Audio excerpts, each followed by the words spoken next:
Hello, everyone. Welcome to Snap Take. This is Glazer of Snap Judgments, the official podcast of Marvel Snap Zone, and it is Triple M Day. Mobius, not Michael. God, Mobius has released into Marvel Snap. This deck is in the wild, and while we don't know the best homes for him yet, it's going to take a little while for the stats to settle. We'll get to that tomorrow morning for the very best Mobius decks. We should have some idea of what decks can counter Mobius, what decks will be good into Mobius. So that's what we're going to talk about in today's video. Stay tuned for that. Before we go further, I'd like to invite you to subscribe. We bring you at least 2 brand new decks every single weekday. In addition to these decks that are completely proven, we do the biggest giveaway in all of Marvel Snap every single month. We give away more season passes and better stuff than anyone else. We are giving away this month 15 different Mobius season passes. The first 5 will be on Marvel Snap Zone. All you have to do is go into Marvel Snap Zone. It's Tuesday morning, so there will be an article on Marvel Snap Zone any minute now that has a way to enter to win 5 season passes. You can also enter on Twitter.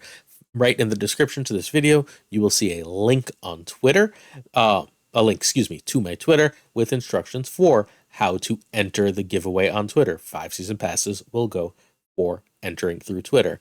The final 5 will be through right here on this channel. Subscribe to this channel, comment any video from the one yesterday, all the way until this coming Sunday. Any comment enters you to win one of 5 more season passes for Elsa Bloodstone, the next season pass of Marvel Snap. Hopefully you're interested in that. Hopefully you like that. Hopefully you find value in the channel, sub, are happy here, and continue to watch the videos. If you don't, no stress, but we're trying to bring you the best value, the best decks of Marvel Snap before they hit the wider meta. We believe in deck credits here on Snap Judgments because people put a lot of work into the decks that they're playing and building, and when we can, we want to credit them for their work. The first deck we're talking about today is from content creator Spyro. Spyro is a pretty big creator. You probably follow him, but if you don't, it's Spyro ZA on YouTube and Spyro_ZA on Twitch. Spyro builds really great decks and has hit top 50. That's what you're seeing in the thumbnail, by the way. Has hit top 50 with this Phoenix Force deck that is unaffected by Mobius, unaffected by Rogue, and can effectively play against Loki. It's one of the only decks in the meta that's actually got a good Loki matchup. The second deck is from Revis, another one of the better players in the game. Revis decided to, if you can't beat him, join him, throw Loki into a Lockjaw build. This deck is going to need a tweak or two for the Mobius meta, but it should be extremely powerful nonetheless against Mobius. We'll talk about that deck as well. The Spyro deck. The Spyro deck is running fundamentally a Phoenix Force package where you either drag around Human Torch or multiple man with the Phoenix Force. Human Torch can get fairly big, I believe about 28 power by the last turn of the game with Phoenix Force attached, while multiple man is just pulling 7 power all over the board with an extra Ghost Spider for 1 more pull. So you'll be able to get 7 on turn 4. Add another 7 on turn 5 and 2 more 7s on turn 6, or if you go Spider sooner or whatever, that's 4 7-cost cards. That's 28. Not quite the same as the Human Torch, which will give you 28 in 2 locations, which is backbreaking, as anyone who's ever played a Shuri Taskmaster can tell you. That doesn't always go off, though, and that's an early game combo. When it doesn't, you've got Shuri into Nimrod, into hopefully Venom and Carnage, or Deathlock and Carnage, or Venom and Deathlock, with a backup plan in case they're running Armor or Cosmo and they try and stop you, or Alioth. Alioth is really common for this. You can Ghost Spider to pull that Nimrod away and then eat it in other locations where the counter card is not. America Chavez adds consistency, and Forge and Shuri basically add extra power to Nimrod. That's the deck. That deck is amazing for ladder. It's a climber on ladder. I featured this deck several times on the channel, so we're not going to talk about it today. But this is the version I've used to win Infinity tickets in the Infinity Conquest in the past. I think this version is better for Conquest because it has the extra game plan of Red Skull into Taskmaster. You can go Shuri Red Skull Taskmaster with this deck. Although with the current meta, maybe I'm into putting armor back in. Not totally sure about that. Armor was in earlier versions instead of Zola. The Zola Human Torch is still a phenomenal play, but that was the Conquest version that I've been playing throughout the course of the game. All right. For this deck, you're going to need Phoenix Force and Nimrod. Both cards are irreplaceable. However, if you don't have Nimrod, you can try Red Skull and Taskmaster. Although, again, at that point, you're probably going to want to add armor. Um, and Ghost Spider is going to be needed if you're going to try the Red Skull Taskmaster nonsense. Ghost Spider can be Iron Fist, but that's going to be significantly worse because that doesn't help you drop Alioth. Alioth is a big problem for this deck, and that's why Ghost Spider's back in it. That's honestly why I'm featuring this version of the deck over my previous version, because Alioth sort of eats this one for lunch. If they can read where you're going to Taskmaster, that Alioth is dead in the water. If they can read, if they have priority and you're going to Carnage or Venom, right? They eat that before it ever happens, and then your Carnage, just your other location card sits there eating nothing. That kind of thing needs an answer, and that answer is, very simply to play Ghost Spider. So Ghost Spider is really, really great for this deck. Otherwise, you're stuck with armor, and armor is amazing for the Red Skull Taskmaster synergy, but real not so good for Zola as a card that can help you in games and can make the Nimrod plays very complicated. All right. Basically, we've got 2 turn by turns for this. So you've got Torch and Eat It or Multiple Mana and Eat It. Then you Phoenix Force, move it. You can Shuri into America, or you can Nimrod into Zola. So a lot of the times what I'll do as I'm moving that Phoenix Force around is I'll move Phoenix Force between 2 locations the first couple of times, and then I will just drop a Nimrod and Zola on the last 2 turns and say, all right, I'll take 12 power in 2 lanes along with my other 7s. So that's 26 in 2 lanes. Works out pretty well.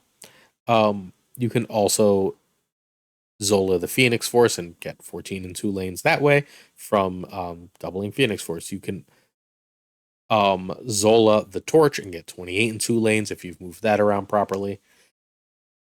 And that's basically it. Okay, that's the general gist of that play pattern. The other plan is pass, multiple man pass, Shuri or Forge into Nimrod, eat it twice, while using Ghost Spider to avoid Armor Cosmo. Nice and simple, this deck is absolutely stellar. I cannot urge you to play this enough right now into the meta if you're lacking some of the other meta cards and have these cards. Quick variant talk, as always at this point.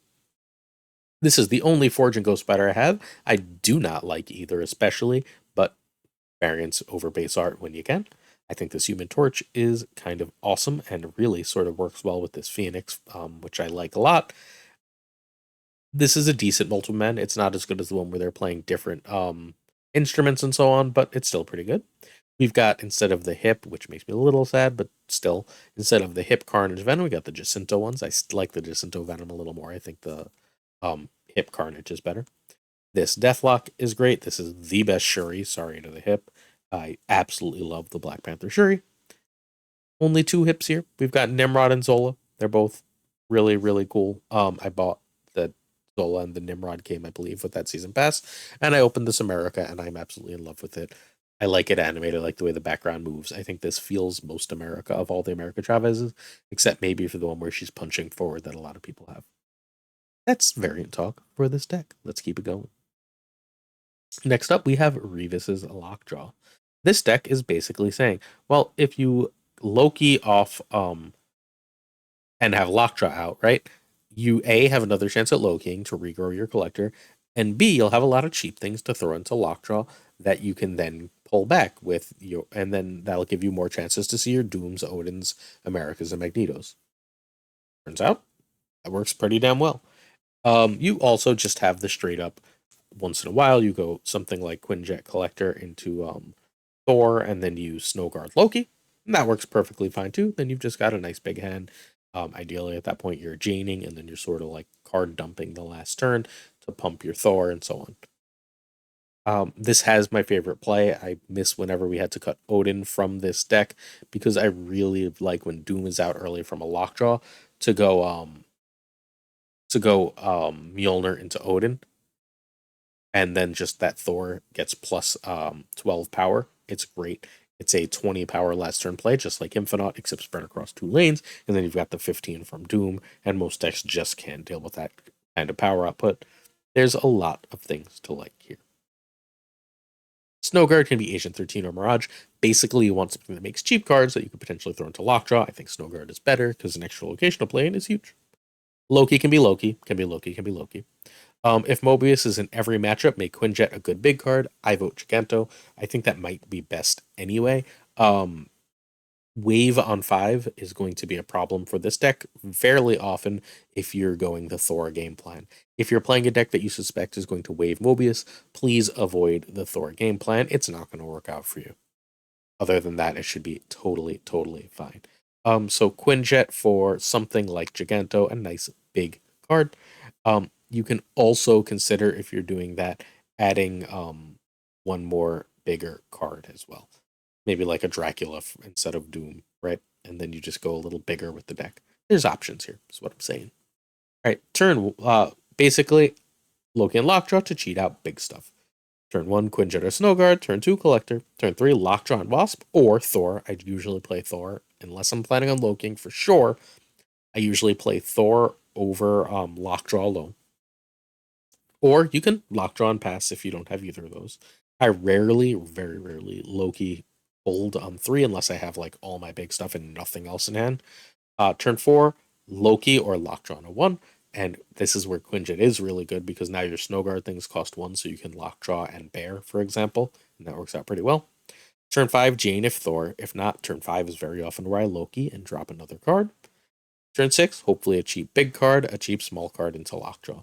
Sometimes it's going to be Odin on Doom or Odin on Mjolnir, and both of those work totally fine in terms of winning games of Marvel Snap.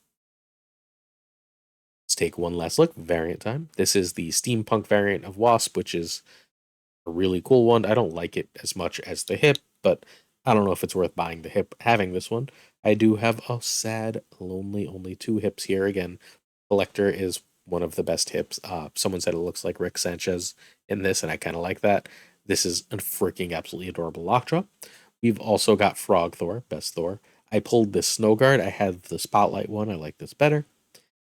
Evil Quinjet is great. I wish it had more like thematic synergy with the deck. I like running it with like card like Ghost Rider or something because I think it looks cool. They gave us the best Loki, so I didn't feel the need to buy a Loki. Just unlocking this Odin this week.